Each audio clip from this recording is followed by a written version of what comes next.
അസ്സലാമു അലൈക്കും വറഹ്മത്തുള്ളാഹി വബറകാതുഹു. ഇതേ വരുന്ന 26-ാം തീയതി പറങ്കിപ്പേട്ടയിൽ വെച്ചിട്ടാണ് നമ്മുടെ സുഹീല മോളുടെ നിക്കാഹിന് നിങ്ങളൊക്കെ ക്ഷണിച്ചിട്ടുണ്ടാവും. ആരെങ്കിലും ക്ഷണിക്കാൻ ബാക്കിയുണ്ടെങ്കിൽ 26-ാം തീയതിക്ക് നമ്മുടെ സുഹീല മോളുടെ നിക്കാഹിന് പിന്നെ ആ വീട്ടുകാർ നിങ്ങളെ ക്ഷണിക്കാനൊന്നും വരില്ല. കാരണം സുഹീല മോള് ഇല്ല. സുഹീല മോളില്ലാത്തൊരു നിക്കാഹ് ആ കുടുംബത്തിന് താങ്ങാൻ പറ്റൂല.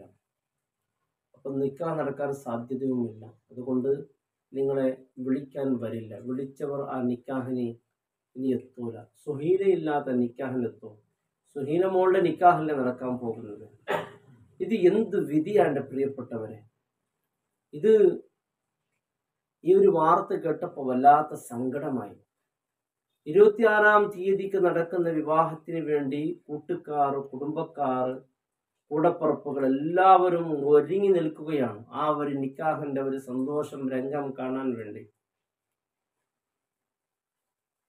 സുഹൈലിന്റെ കൂടെ പഠിച്ച സുഹൈലിന്റെ ചങ്ങായിമാർ എല്ലാവരും അവളെ സന്തോഷിപ്പിക്കാൻ വേണ്ടി, അവളെ കൂട്ടുകാരികൾ വലിയ സന്തോഷത്തിൽ അവൾക്ക് വേണ്ടിയുള്ള സമ്മാനങ്ങളെല്ലാം ഒരുക്കെല്ലാം തയ്യാറായി.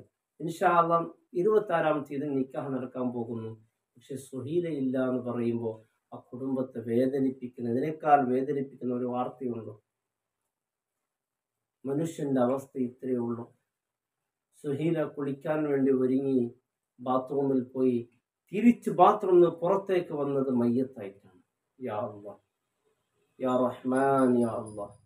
അല്ലാഹുവേ, നീ പൊറുത്തു കൊടുക്കണേ റഹ്മാൻ. ഖബർ വിശാലമാക്കണേ അല്ലാഹ്. എന്താണ് സുഹീലക്ക് സംഭവിച്ചത്? ആരാണ് സുഹീല? പറങ്കിപ്പേട്ടയിലെ സുഹീല. എൻ്റെ പ്രിയപ്പെട്ടവരെ, അല്ലാത്ത വേദനിപ്പിക്കുന്ന വാർത്ത നമ്മിൽ പലരും കേട്ടവരുണ്ടാകാം. നോക്കൂ, മനുഷ്യന്റെ അവസ്ഥ ഇത്രയേ ഉള്ളൂ. സുഹീല പറയുന്നുണ്ട്, ഇതാ എന്നെ കണ്ട് പഠിച്ചോളി, കഴിഞ്ഞു, ഇത്രയേ ഉള്ളൂ. വലിയ സന്തോഷത്തിൽ ഒരുങ്ങിയ സുഹീല നിക്കാഹിനില്ലാന്ന് പറയുമ്പോഴേക്ക് എൻ്റെ പ്രിയപ്പെട്ടവരെ, നമ്മുടെ സ്വപ്നങ്ങൾ ഒരുപാടാണ്. ഒരുപാട് സ്വപ്നങ്ങൾ കണ്ടുകൊണ്ടിരിക്കുകയാണ്. ആ സ്വപ്നത്തിലേക്ക് നാം എത്തുമോ എന്നറിയില്ല. അതിൻ്റെ മുമ്പ് നമ്മുടെ ആയുസ് തീർന്നു പോകുമോ എന്നറിയില്ല.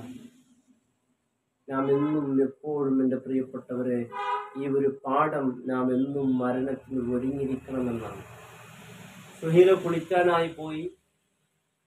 കുളിച്ച് വലിയ സന്തോഷത്തിൽ അവൾ തിരിച്ചു വരുന്ന മാതാപിതാ വീട്ടിലാണ് കുളിച്ച് പുറത്തേക്ക് വരുമ്പോൾ മയ്യത്തായി വരുന്നു എന്ന് പറയുമ്പോൾ ഒന്ന് ചിന്തിച്ചു നോക്ക്. എത്ര ഗൗരവമാണ് മനുഷ്യന്റെ റൂഹ്, എത്ര പെട്ടെന്നാണ് വിട പറഞ്ഞു പോകുന്നത്. ചെറിയ ചെറുപ്പക്കാർ, പിഞ്ചു മക്കള്, ഈ അടുത്ത് എത്ര മരണങ്ങളാണ്. ഇന്നവരാണെങ്കിൽ നാളെ ഞങ്ങൾ. അള്ളാഹു കാത്ത് രക്ഷിക്കട്ടെ. മരിക്കുന്ന നേരം ഈമാനോട് കൂടിയുള്ള മരണം അള്ളാഹു നൽകട്ടെ. പൊന്നുമോൾക്ക് അള്ളാഹു പൊറുത്തു കൊടുക്കട്ടെ. പൊന്നുമോള് അവളുടെ വിവാഹം ജീവിതത്തെക്കുറിച്ച് ഒരുപാട് സ്വപ്നങ്ങൾ കണ്ട് ആ ജീവിതം ഇങ്ങനെ ആസ്വദിക്കുന്നത്, ഇങ്ങനെ ഇമേജ് കണ്ട് എൻ്റെ പ്രിയപ്പെട്ടവർ ആ സ്വപ്നത്തിലൂടെ തന്നെ ഈ ലോകത്തോട് വിട പറഞ്ഞു. ഇനി സുഹീല ഈ ലോകത്തോട് ഇല്ല. നിക്കാഹിന് സുഹീലയെ കാണൂല. യാ അല്ലാഹ്. പ്രിയപ്പെട്ടവരെ, ഇത്രയേ ഉള്ള മനുഷ്യൻ. ഇന്നലൊരു മരണം കണ്ടില്ലേ? ചങ്ങായിമാരെ കൂടെ സംസാരിച്ചുകൊണ്ട് വീട്ടിലേക്ക് പോയി, പിന്നെ ഫോൺ വിളിക്കുന്നു, മരണപ്പെട്ടു. പിന്നെ ആ ഫോണിലേക്ക് ഇനി വിളിച്ചാൽ ഫോൺ സ്വീകരിച്ച് സംസാരിക്കാൻ ആളില്ല. അല്ലാഹു സുബ്ഹാനഹു വ തആല അതുകൊണ്ട് വിശുദ്ധ ഖുർആൻ പറഞ്ഞത്, മാ തദ്രി നഫ്സുൻ ബിഅയ്യി അർദിൻ തമൂത്ത്. എപ്പോൾ, എവിടെ, എങ്ങനെ ഒന്നും അറിയില്ല.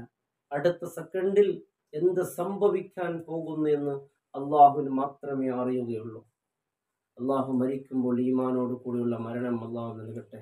അതുകൊണ്ട് പ്രിയപ്പെട്ടവരെ, എല്ലാ അഹങ്കാരവും, അസൂയയും, വിദ്വേഷവും, എന്തിനീ വിദ്വേഷവും പകയും വെച്ച് നാം നടക്കണം. എല്ലാവരോടും വിട്ടുവീഴ്ച ചെയ്ത് ഇദ്ദത്തുൽ മുത്തഖീൻ, മുത്തഖീങ്ങൾക്കാണ് സ്വർഗം എന്നാണ് വിശുദ്ധ ഖുർആൻ പറഞ്ഞത്. മുത്തഖീങ്ങൾക്കുള്ള 3 ഗുണങ്ങൾ പറയുന്നുണ്ട്. ഈ 3 ഗുണങ്ങൾ ഉള്ളവരാണ് മുത്തഖീങ്ങൾ.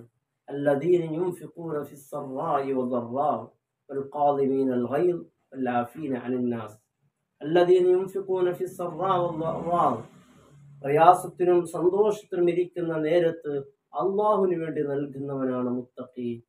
സങ്കടമായിരിക്കാം, പ്രയാസമായിരിക്കാം, ആ സമയത്ത് പോലും അള്ളാഹുവിന് വേണ്ടി നൽകുന്നവനാണ് മുത്തഖി. വൽ ഖാദിമീനൽ ഗൈർ, ദേഷ്യം ഒതുക്കി വെക്കുന്നവൻ. വൽ ആഫീന അന്നാസ്, ജനങ്ങൾക്ക് പൊറുത്തു കൊടുക്കുന്നവൻ. വിട്ടുവീഴ്ച ചെയ്യുക എല്ലാവരോടും. ദേഷ്യത്തോടു കൂടി എന്തെങ്കിലും ചെറിയത് അങ്ങോട്ടും ഇങ്ങോട്ടായാലും പക തീർക്കുക. ആരോടാണ് പക തീർക്കാൻ പോകുന്നത്?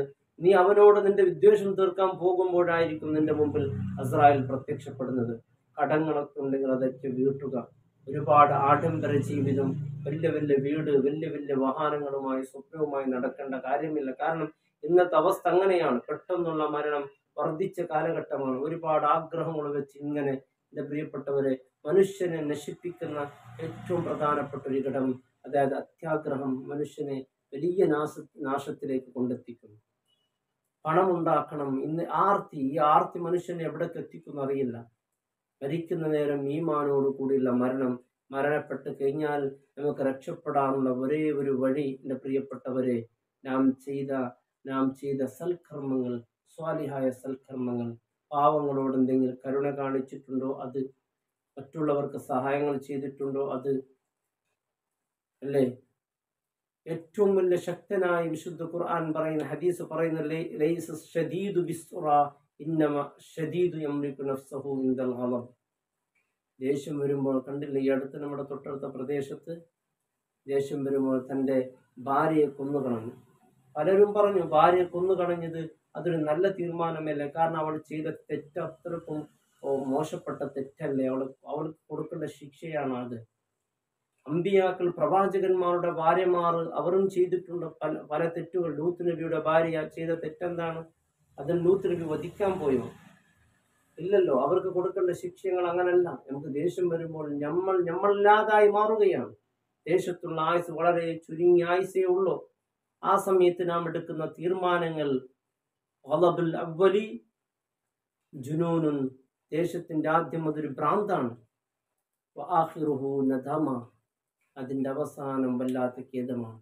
അപ്പോഴെടുക്കുന്ന തീരുമാനം, അപ്പോൾ സംസാരിക്കുന്ന സംസാരങ്ങൾ, അപ്പോൾ പ്രവർത്തിക്കുന്ന പ്രവർത്തനങ്ങൾ, അത് നമ്മെ കാലം ബാധിക്കും. പിന്നെ എവിടെയും അതിൻ്റെ ആ ദുഃഖം, ആ നദാമ തീരാനില്ല. അതുകൊണ്ട് ആ സമയത്ത് ക്ഷമ കൈക്കൊള്ളണം എൻ്റെ പ്രിയപ്പെട്ടവരെ.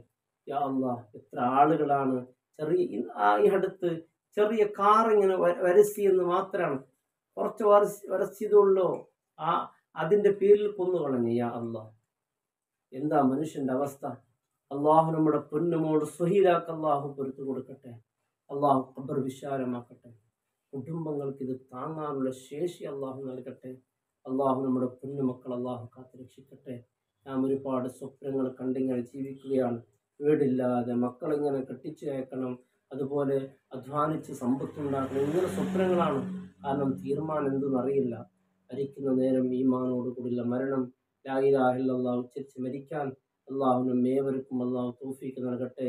സ്വഹീലയുടെ ജീവിതത്തിൽ അറിഞ്ഞും അറിയാതെ രഹസ്യമായി പരസ്യമായി വല്ല പാപങ്ങൾ വന്നു പോയിട്ടുണ്ടെങ്കിൽ സർവ്വതും നീ പൊറുത്തു കൊടുക്കണേ അല്ലാഹ്, സർവ്വതും നീ മാഫാക്കണേ റഹ്മാനെ. അസ്സലാമു അലൈക്കും വറഹ്മത്തുള്ളാഹി